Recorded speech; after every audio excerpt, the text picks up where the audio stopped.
हालांकि इस बीच कई ऐसे लोग हैं जो लगभग पूरी तरह से वहां से हट चुके हैं, जा चुके हैं, क्योंकि रूस की तरफ से खार्किव में लगातार बम फेंके जा रहे हैं, मिसाइलें दागी जा रही हैं। खास करके रिहायशी इलाकों में बड़ी बड़ी बिल्डिंगों में मिसाइल दाग रहा है रूस।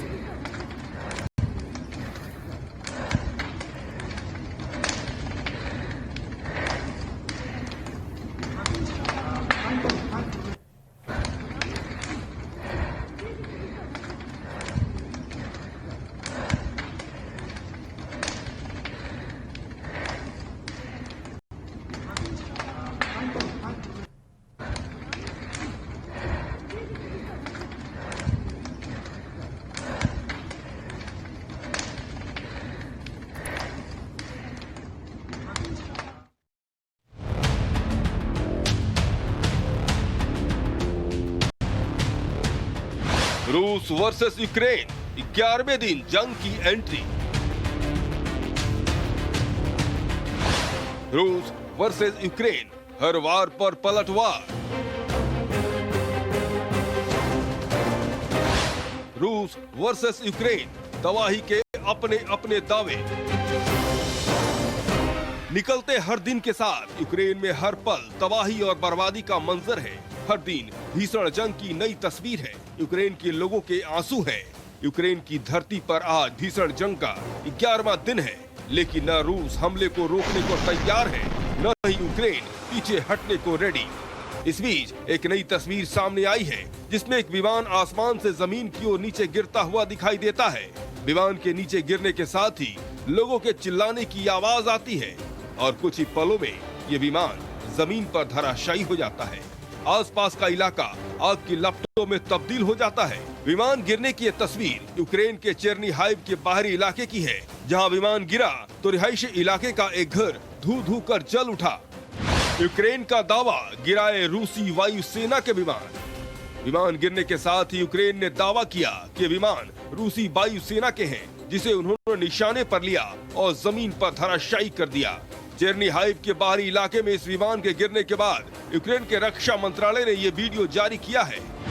यूक्रेन का दावा, अब तक मारे 10,000 रूसी सैनिक।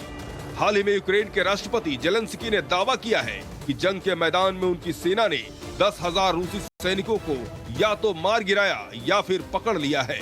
यूक्रेन के राष्ट्रपति ने दावा किया कि यूक्रेन के लोग लगातार लड़ रहे हैं। जेलेंस्की ने ताज़ा हालात को लेकर अल्बानिया के प्रधानमंत्री से फोन पर भी बात की है। जेलेंस्की ने बताया कि संयुक्त राष्ट्र संघ में मिलकर काम करने पर चर्चा हुई और उन्होंने मुश्किल समय में अल्बानिया की ओर से मिल रहे सहयोग की सराहना की। रूस का यूक्रेन को जवाब, मार गिराए 4 लड़ाकू विमान। इधर यूक्रेन ने रूसी विमान को गिराने का दावा किया तो रूस भी पीछे नहीं है। रूस ने दावा किया कि उसकी सेना ने जाइटोमिर क्षेत्र में यूक्रेन के 4 Su-27 जेट विमान को मार गिराया है। कितना लंबा चलेगा ये जंग?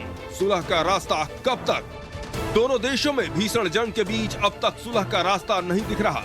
रूस को रोकने की कोशिशें जारी हैं। इसके लिए पश्चिमी देशों ने प्रतिबंधों का भी सहारा लिया।